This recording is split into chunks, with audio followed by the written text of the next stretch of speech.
Social media is a medium where everyone is able to connect and express themselves, where people post pictures, videos, text, and comments where they show how happy and perfect their lives are, or how pathetic it can be. They also show some great expressions of how lovely their personalities can be and their beliefs. But their personalities in general are very different, where most anti-vaxxers stay on Facebook and Twitter filled with very angry people. But what makes Twitter and Facebook different? Is YouTube a social media? Yes, though not many people would consider it as such, but it is nonetheless a social media. So we all know the basics of Facebook and Twitter. For example, Facebook usually are filled with older people and conservatives, while Twitter are filled with liberals and young adults. But why are these sites attract these two very different types of people? Twitter users engage to real-time conversations, while Facebook is more like an ongoing conversation. 92% of all activity and engagement on Twitter happens within the first hour of the tweet. Twitter is also more focused on discussing important topics, people, or conversation, while Facebook is more about building relationships with friends, family, other people they care about, and conspiracy theories. Do you follow your sibling's Twitter account?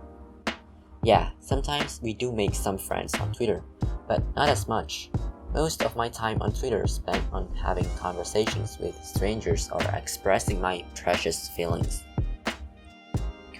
On Facebook, the site is more focused on the users and socializing, and for Twitter, it is more about what you have to say and your views and opinions. Twitter users are more likely to have the need for cognitive stimulation, and it offers greater anonymity and less about who you are.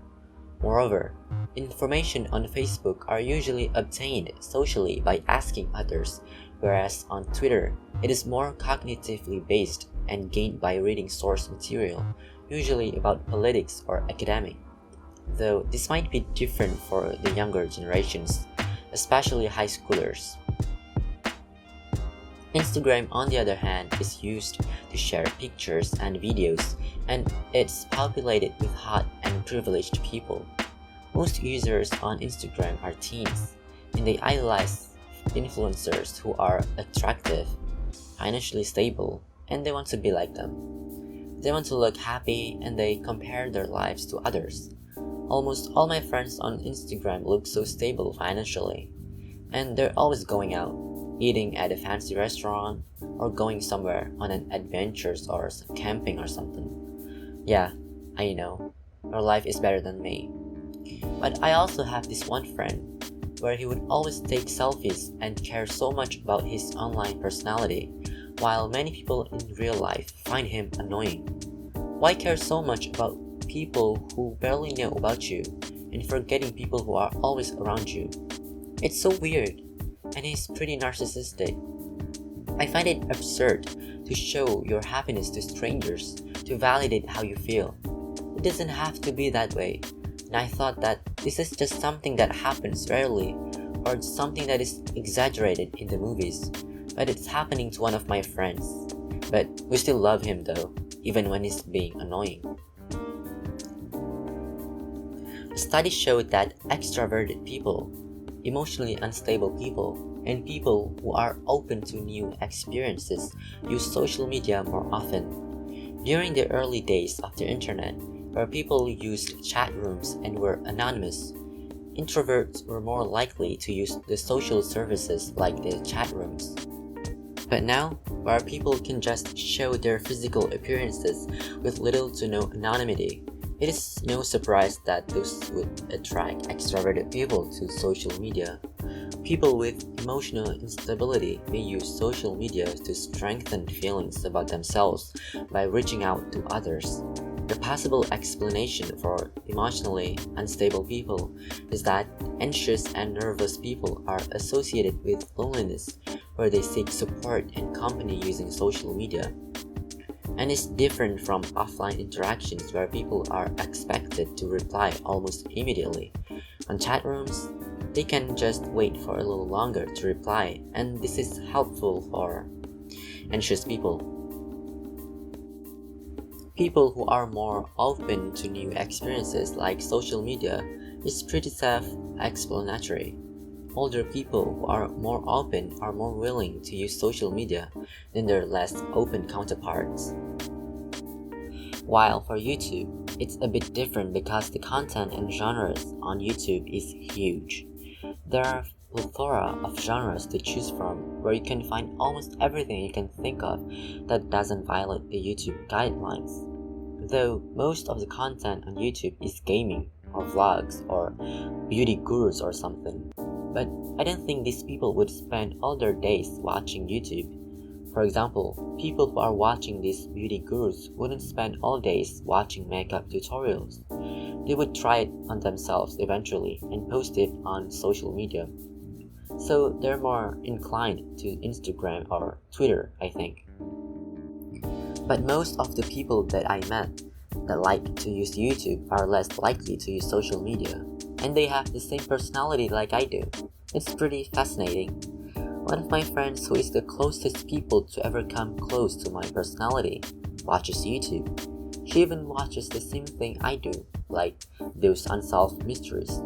We know the same YouTubers, she kinda thinks like I do too, and she gets all the references I made about things on YouTube, though I don't think she watches a lot of gameplay, but other than that, we're kinda on the same route. Though, it can be argued that it kinda depends on the person itself for the content that they're trying to find. For example, people can find both academic material and silly memes on Facebook, and people on Twitter can use the site to watch silly videos too. But surely, one site is better than the other at doing something, so people are more inclined to use the sites that suit them the most.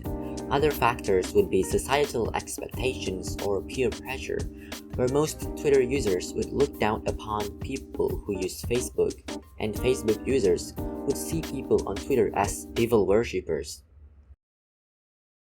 My friends that use Twitter say Facebook users are lame, and my friends that use Facebook say Twitter users are pretentious. Well, what about YouTube though? People who come to YouTube don't necessarily come here to socialize. They're more about finding content they want to see, and sometimes comment if they agree or disagree.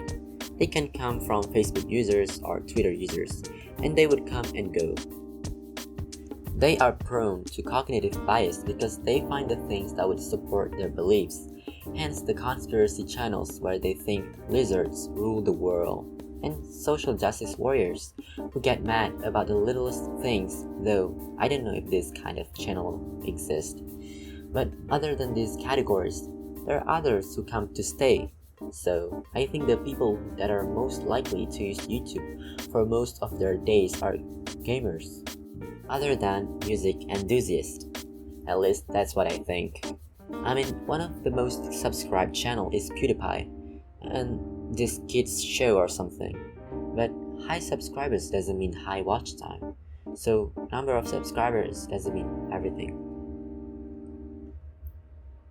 It doesn't matter what you use, be it Twitter, Facebook, Instagram, TikTok, or Friendster.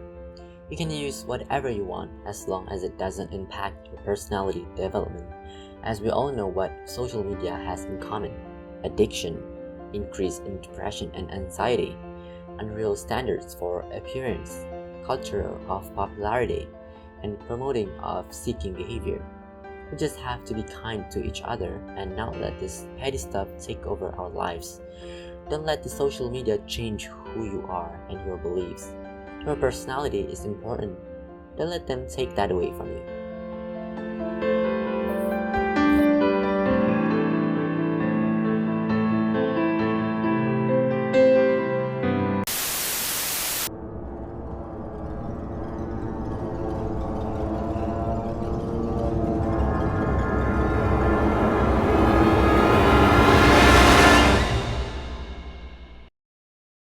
Thanks for watching, guys. Leave a like if you like this video and tell me your favorite social media. It would help me a lot. And thank you.